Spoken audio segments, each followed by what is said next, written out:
So, let me talk a little bit about my process the last couple of days. First of all, I have a sheet set up in my van. This is kind of nice. It hides my van, and this actually, I'm excited about that because it means I don't need to do the background green screen thing as much. It's a sheet. It's not that nice, but it could be worse. But basically, I had a thing happen. So I recorded a video 2 days ago, and I was showing, just trying to show my process. So I was doing my normal work, reading and editing my notes, and it was pretty good actually. And then I used the transcription editor tool in CapCut, which is the video editor I'm using right now. I might switch to something else because CapCut has relatively low bounds on their free trial stuff. They've got some really good AI editing tools, but they are usually only free for the first few uses, and then they charge you, which is fine. Paying a small amount for a good video editor might be worth it, but I'm going to experiment with some other video editors. Anyways, I was recording this video of me doing my process, editing my notes. The problem is I have a whole bunch of personal notes in my notes. So I've got all of my philosophy stuff is intertwined with my personal life, and I've got stream of consciousness style notes throughout. I got grocery list style stuff in there. I've got personal notes about people, observations about people that I know. And what I could do, and I experimented with this today, I asked ChatGPT to basically give me back my notes in two versions. One version that's safe for YouTube, and another version that's all my personal stuff separate. And it gave me two lists, and it was kind of useful. I don't think I want to do that, but I might do something as simple as just asking ChatGPT to remove all names of people and put aliases into my notes. That might be a minimum thing that I need to do. I don't really mind showing my notes, but I had this conversation also with some friends yesterday. I showed a friend of mine the video that I made, and she was like, your notes are a little bit too personal. It's probably not good to put that on YouTube. And I was like, fuck, right. I won't do it. But also, I've been thinking and feeling this for a while, that my intuition used to be that I should, if I'm not sure if I should show it, I should just not show it. If there's a question, then just don't show it. And now my intuition is the opposite. After thinking about it for a long time, and also just seeing that there's a lot of people who are extremely successful on YouTube, just being extremely vulnerable. And also that's way easier. Being vulnerable is way easier than being guarded and editing everything and curating everything. And it's just like, for me, that's extremely important. I need to be able to get my stuff up without too much curation, because I will get stuck in analysis paralysis. So I've been thinking about this a lot, and so my friend was like, hey, probably shouldn't show that because your notes are too personal. So I'm like, fine, I gotta find a middle ground. She was like, you should try just recording a video of you talking to the camera. And so this is me doing that, but also so I'm playing around with alternatives. I do really want to show me editing my notes, and I'll probably find a way to do that at some point where it's not showing too much of my personal stuff, but I feel like it really gives meat to showing the process, how I am working through everything. And so I really want to do that. I feel like that is definitely the goal, but for now I'm going to make a compromise by basically just reading through my notes and talking out loud about the stuff that I think is worth talking about, and I'll edit this down into a reasonable amount of time video. And so this is the process so far. I had thought yesterday about basically like the importance of verbal versus nonverbal relationship, I guess. So I was talking about this in the video I made the other day, but basically I met this girl at a party one time. This was last year, and we hit it off really good. But we were at this party, we were danced all night. We ended up dating for like a month, and but definitely for that first night, we basically didn't have time to talk. So we didn't talk, we just danced. We had a non-verbal connection, and it was awesome.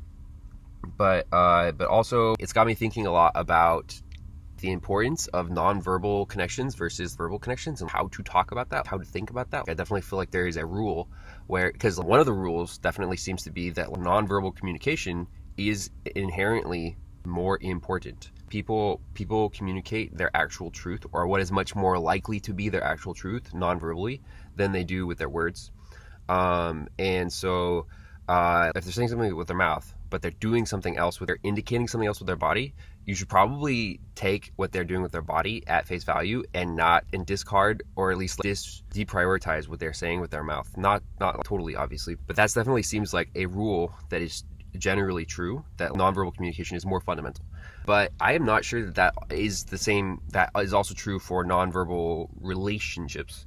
I feel like there are a lot of situations in which, I don't know. So, for example, with that girl that I met and we hit it off, we had like a really strong nonverbal, unspoken connection, and it was really great. But it's got me thinking a lot because we basically, I don't know, I've had a lot of different situations in which I've had relationships that were much more verbal than not. I had, like, we would talk for hours, and then when we're not talking, text for hours, text all day, basically communicating all the time, but it's all verbal.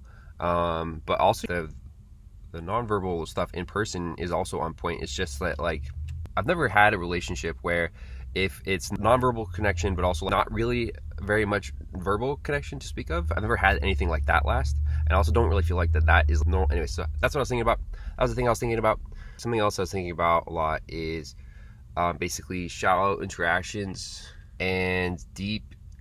I've been thinking a lot about basically why there feels like there is a strong delineation in my subconscious mind between sort of, quote, deep interactions and shallow interactions, small talk versus deep conversation. And it's taken sort of confusing different manifestations. So it's like sometimes if I have a deep conversation, for a while after that, I will be super open to less deep, more surface level interactions. But I've also had situations where the opposite is true. I'll have a deep conversation, and then for a while after that, I'll just have zero interest in surface level deep conversations, even though I did prior to the deep conversation. And it definitely feels like there is a really big something happens inside of me where I feel satiated, I feel full after deep conversations. But it manifests in different ways. So I've been trying to figure this out for a long time because I feel like I want to understand this about myself. I feel like there's probably universal sort of rules. My theory about this, and I really like this theory, even though I'm not sure it's right, is that we use the people around us as basically parts of our perceptive framework. And so, hold on, one theory that I have is that I have this theory about constraints and chaos. I met this guy, or at least I went to this poetry workshop briefly, and the guy was talking about how if you need more creativity, add noise or chaos, basically. And if you find that you're having trouble narrowing down things from options, then add constraints. And I feel like that's a really fundamental thing. And I feel like this might also apply to this whole relationship thing, where if I have a deep connection or conversation with somebody, it might be like a subconscious signal that of order. Or at least you have used your connection with someone else to organize your subconscious mind, I guess, or approximating that, and that maybe surface level small talk interactions act as more like chaos. The purpose of chaos in moderation is to be fuel for your creativity, and the purpose of constraints is to help you make sense of reality. Because if there's too much chaos, you become overwhelmed. You can't make sense of things. And if there's not enough chaos, and it's hard to be creative. I'm not sure though about that framing. I like it, but I had another take. What was my other take? Let me find it. I had another take that basically maybe shallow interactions or at least small talk style interactions are never it. Maybe there is no need for that at all, and that they really only exist as a segue into deeper interaction. And I don't know which one I like more. I'm going to be testing both of those theories and to see which one sort of bears more fruit. Right now, I think I'm leaning a little bit more towards the shallow interactions are never it, just because. But that sort of leaves an open question to me, which is that I feel like I have intuition that I should be able to always get something out of human interaction. Like, I don't believe in the concept of social battery.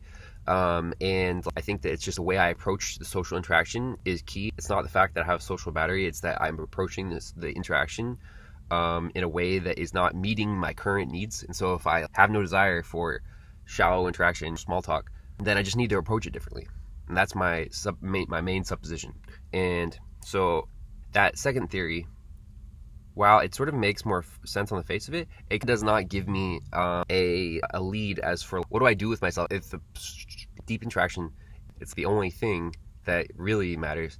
Then what do you do with all the times when you just don't have time or space for a deep interaction? And I definitely think that there's something to be said for, like, nobody really likes small talk. Everybody's craving deeper interaction, but I definitely think there is a place for it somewhere. I just don't know where. I don't know. So that's what I'm thinking about. That's one of the things I'm thinking about. Yeah, I don't know. So this is an experiment today, the style of video, and we'll see. I don't know how I like it. I'm gonna do this. I probably am going to also do another video where I actually edit my notes, and I'll probably just weed out any names and or identifying information of anyone else, and that way there'll only be revealing information about me. And not that necessarily people would know who the people I'm talking about in my notes are, but I think what I'm gonna do next, I'm gonna contrast these two styles of making videos. I really want to show my notes. I feel like that is, for me, it's like a feather in my cap, and I want to show that part of the process, but we'll see how it goes. Anyways, thanks for watching.